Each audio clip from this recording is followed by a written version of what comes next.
Saudações fraternas aos companheiros espíritas e simpatizantes do Espiritismo.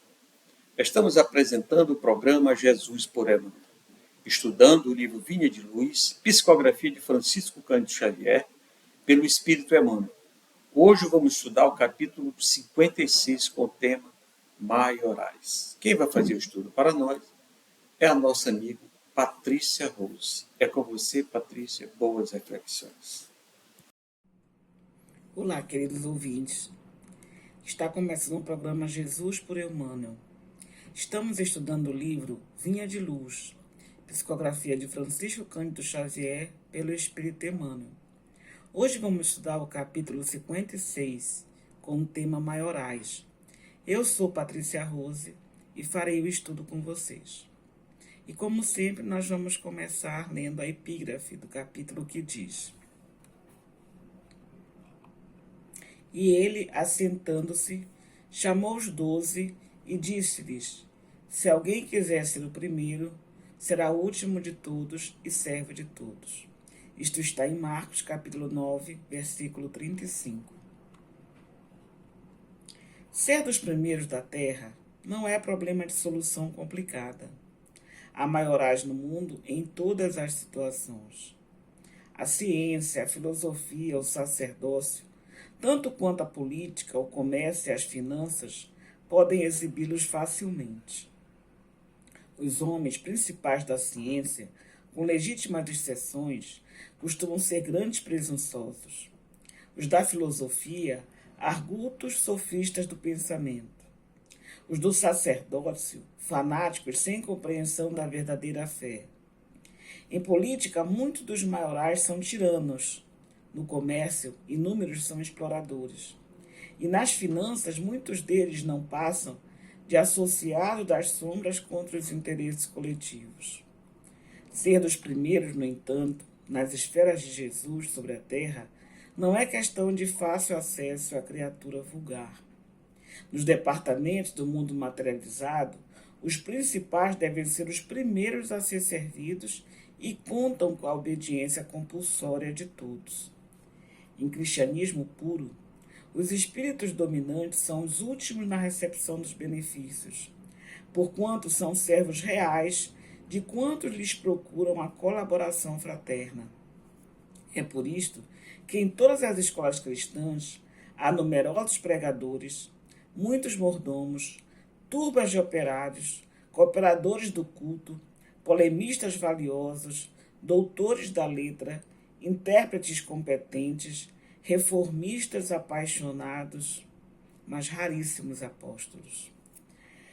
De modo geral, quase todos os crentes se dispõem ao ensino e ao concílio, prontos ao combate espetaculoso e à advertência humilhante ou vaidosa, poucos surgindo com o desejo de servir em silêncio, convencidos de que toda a glória pertence a Deus.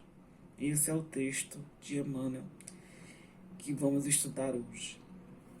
Então, amigos, falando dos maiorais, a gente observa nessa passagem que Jesus demonstrava uma imensa paciência com os apóstolos. E ele pergunta, que eles vinham caminhando: o que discutias pelo caminho? Os apóstolos ficam encabulados e nada respondem. Mas ele conhece o coração de cada um, e já sabia do que se tratava. Eles trocavam opiniões sobre quem seria o maior dentre eles no reino de Deus. Jesus não os reprime nem os condena, mas aproveita a fraqueza deles para então elucidá-los. E sobre o tema da grandeza, o Salvador lhe diz que no reino de Deus, os grandes são aqueles que servem os irmãos, aceitando o irmão como ele é. É a missão de todo cristão. Servir ajudando nosso próximo a se aperfeiçoar é o que nós devemos fazer com todos aqueles que se aproximam de nós.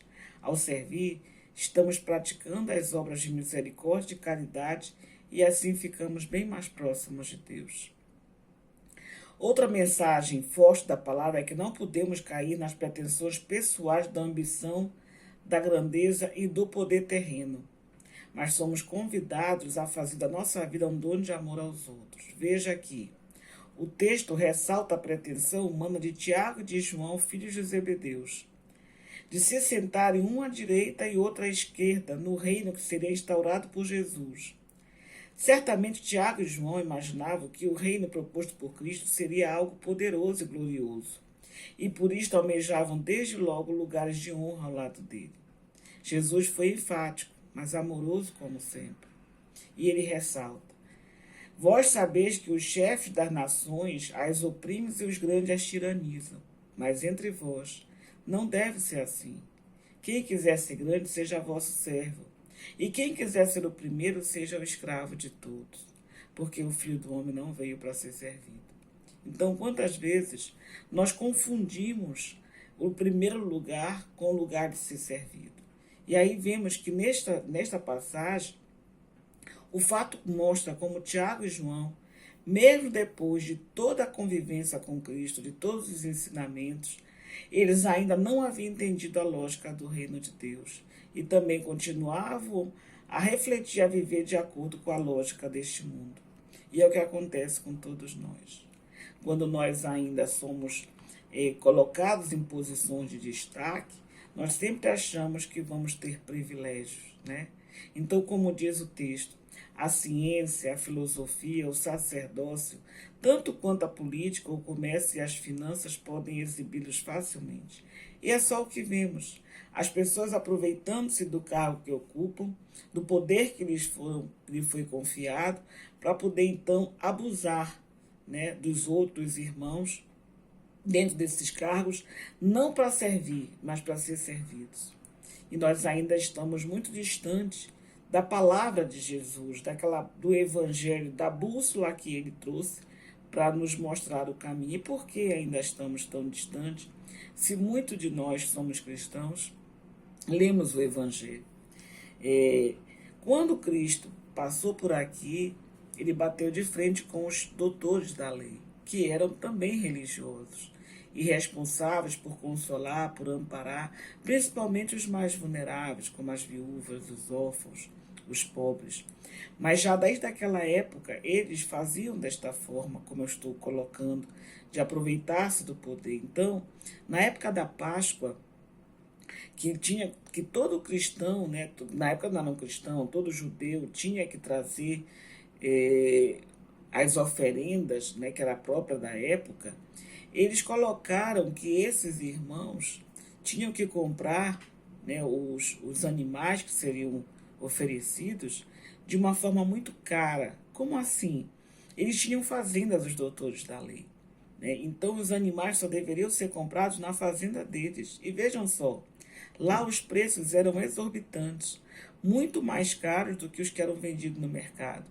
E eles estabeleceram que os deles eram mais puros. Então eles estavam explorando, né, usurpando aqueles a quem eles deveriam amparar. E foi por conta disso que Jesus chegou lá e bateu de frente com eles e disse que eles deveriam ser os pastores e não os exploradores. E falou que da forma como eles estavam fazendo, eles estavam muito distantes do reino de Deus.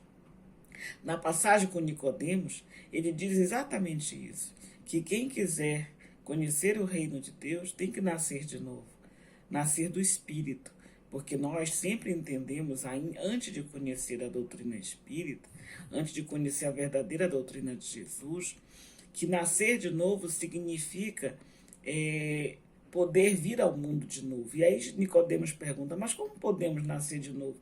É entrar no ventre da mãe? Né? Ele diz, se vós, que sois doutores da lei, não conheceis o que se passa no céu, na terra, como podeis conhecer as coisas do céu? Então, nós precisamos refletir nessa passagem, porque nós estamos vivendo num mundo muito materializado.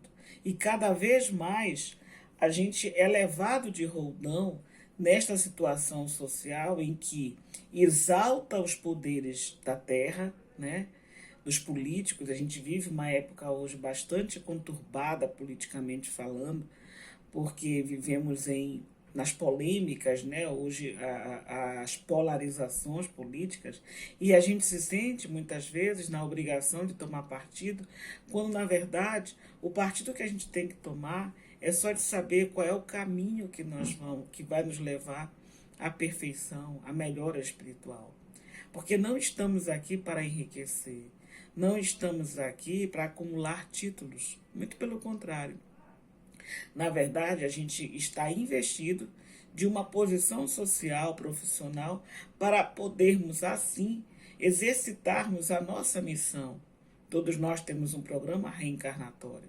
E é por este programa que nós vamos nortear tudo aquilo que nós precisamos fazer para crescermos, espiritualmente falando. Desatar os nós, corrigir os erros de outrora.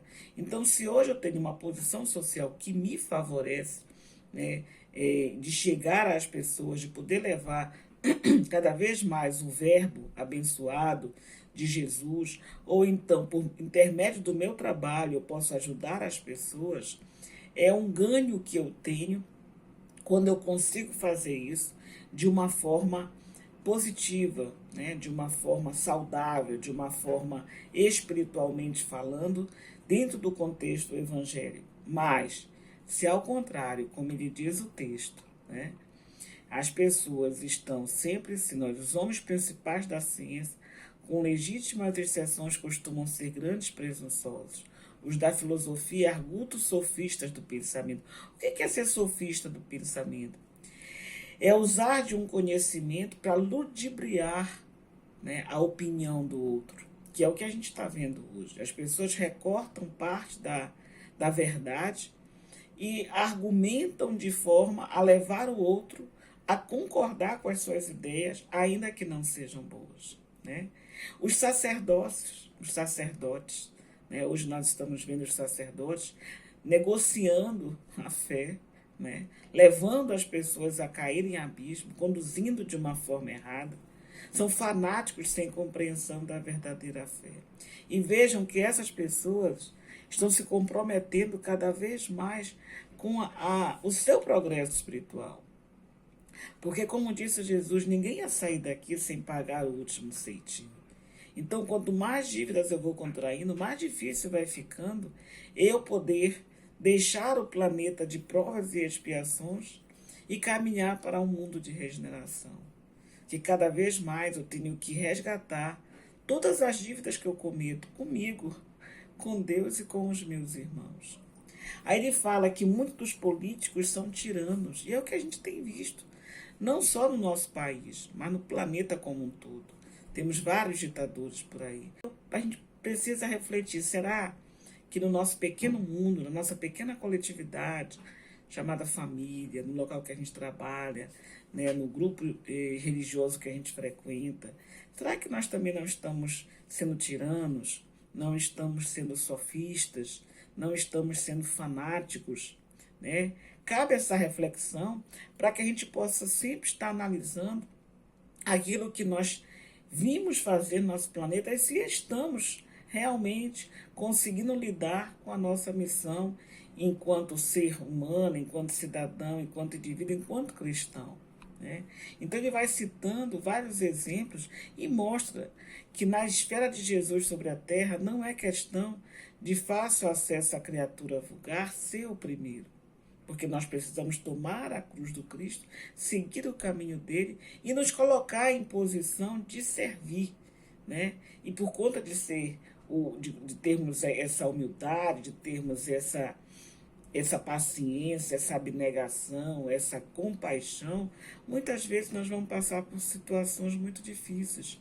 Mas se nós tivermos em mente a certeza daquilo que nós estamos fazendo, que é a nossa verdade, que essa verdade é a verdade evangélica, nós devemos seguir sem pestanejar. E aí ele completa dizendo, é por isto que em todas as escolas cristãs há numerosos pregadores, muito mordomos, turbas de operários, cooperadores do culto, polemistas valiosos, doutores da letra. Nós vemos muito isso, né? Intérpretes competentes, reformistas apaixonados, mas raríssimos apóstolos. E a última frase dele é maravilhosa, quando ele diz, de modo geral, quase todos os crentes se dispõem ao ensino e ao conselho, prontos ao combate espetaculoso e à advertência humilhante ou vaidosa, poucos surgindo com o desejo de servir em silêncio, convencidos de que toda glória pertence a Deus. Então ainda necessitamos desse prurido da vaidade, dessa coisa espetaculosa, de chamarmos a atenção que nós somos a pessoa, nós temos o conhecimento, nós profetizamos. Então veja que ele fala que nós precisamos servir em silêncio, né? E eu costumo dizer que a nossa mente é muito barulhenta. Então precisamos acalmar a nossa mente para entender o que é que Jesus está nos dizendo que devemos transmitir aos nossos irmãos. Essa foi a nossa contribuição para o divulgar.net. Paz no coração de todos. Muito obrigado, Patrícia, pelas belas reflexões sobre esse tema no capítulo 56, que traz esse título, Maiorais. E aí Jesus nos diz, se alguém quiser ser o primeiro, será o último de todos os servos. Interessante. Tenhamos cuidado por querer ser o mais importante, o mais sábio, o mais inteligente, o primeiro da fila. Tenhamos cuidado. Porque nem sempre os primeiros terão êxito na sua tarefa. Então, quando Jesus disse que devemos ser o último, devemos estar entre os humildes, entre aqueles que estão prontos a absorver novas informações, novos conhecimentos, novas verdades. A verdade ainda não é absoluta. Então, vamos atentar para a mensagem do Mestre e busquemos refletir sobre tudo que ele nos ensinou. Patrícia, com propriedade, discorreu sobre esse tema, que é muito importante todos nós refletirmos. Agradecer mais uma vez a nossa amiga Patrícia e convidamos você, internauta amigo, para se inscrever no nosso canal do YouTube, Divulgar Doutrina Espírita, e conheça todos os nossos conteúdos. Muita paz a todos e até a próxima.